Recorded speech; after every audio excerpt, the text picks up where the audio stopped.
आज की इस वीडियो में हम बात करेंगे 8वें वेतन आयोग की सबसे बड़ी अपडेट के बारे में।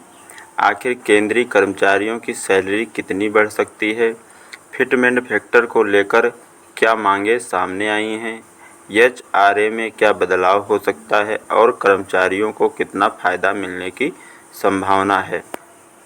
यही पूरा टॉपिक है, आपको ध्यान से समझना है पूरा अपडेट कि आपके वेतन में कितनी बढ़ोतरी हो सकती है। तो 8वें वेतन आयोग की गतिविधियां अब तेज हो चुकी हैं और विभिन्न कर्मचारी संगठनों के साथ बैठकों और परामर्श की प्रक्रिया चल रही है।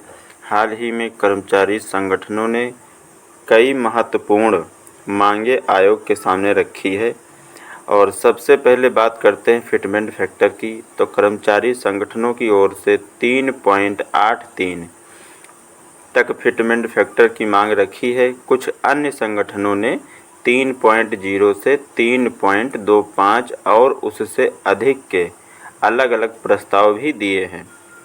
हालांकि अभी तक कोई अंतिम निर्णय नहीं हुआ है। सरकार या आयोग की ओर से किसी फिटमेंट फैक्टर को मंजूरी नहीं दी गई है।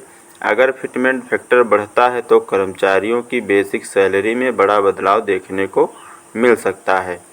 यही वजह है कि लाखों कर्मचारी और पेंशनभोगी 8वें वेतन आयोग का इंतजार कर रहे हैं। और एचआरए यानी हाउस रेंट अलाउंस की कई कर्मचारी संगठनों ने मांग की है कि एचआरए की दरों को बढ़ाकर अधिकतम 40% तक किया जाए।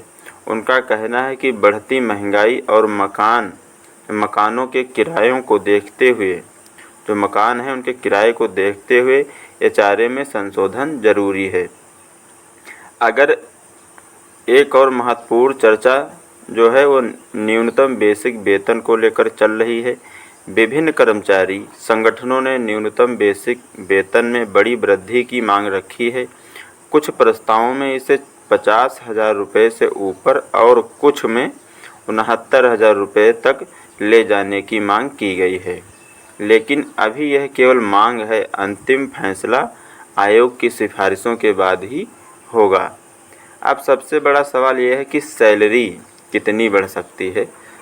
जैसे पेंशनर जो हैं उनकी पेंशन कितनी बढ़ सकती है, जो कर्मचारी हैं उनकी सैलरी कितनी बढ़ सकती है, इसको भी आप लोग अच्छे से समझेंगे।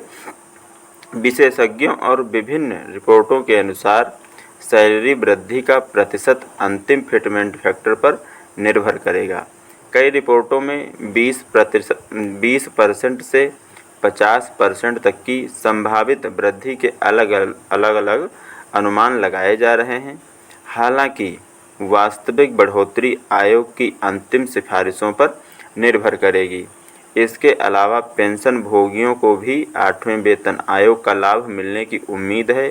पेंशन में संशोधन, फिटमेंट फैक्टर लाभ और अन्य सुविधाओं को लेकर भी चर्चा जारी है। एक और बड़ी खबर यह है कि आयोग की क्षेत्रीय बैठकों और परामर्श कार्यक्रमों की प्रक्रिया जारी है। कर्मचारी संगठन अपने सुझाव और मांगें आयोग को सौंप रहे हैं। इससे संकेत मिलता है कि आयोग का काम आगे बढ़ रहा है और आने वाले समय में और महत्वपूर्ण अपडेट सामने आ सकते हैं। अभी तक आयोग ने अपनी अंतिम रिपोर्ट जारी नहीं की है, इसलिए सोशल मीडिया पर चल रहे सभी दावों को अंतिम सत्य ना माने। जैसे कि कोई आधिकारिक घोषणा या सिफारिश सामने आएगी, हम आपको सबसे पहले अपडेट कर देंगे, जानकारी दे देंगे। और आपके हिसाब से 8वें वेतन आयोग में कर्मचारियों की सैलरी कितनी बढ़नी चाहिए, कमेंट करके जो दोस्तों ज़रूर बताएं। वीडियो पसंद आया हो तो लाइक करें, चैनल को सब्सक्राइब करें और बेल आइकन ज़रूर दबाएं। ज़्यादा से ज़्यादा लोगों के पास शेयर करें। मिलेंगे एक नए वीडियो में नई जानकारी के साथ में, नई अपडेट के साथ में। तब तक के लिए दोस्तों जय हिंद, जय भारत।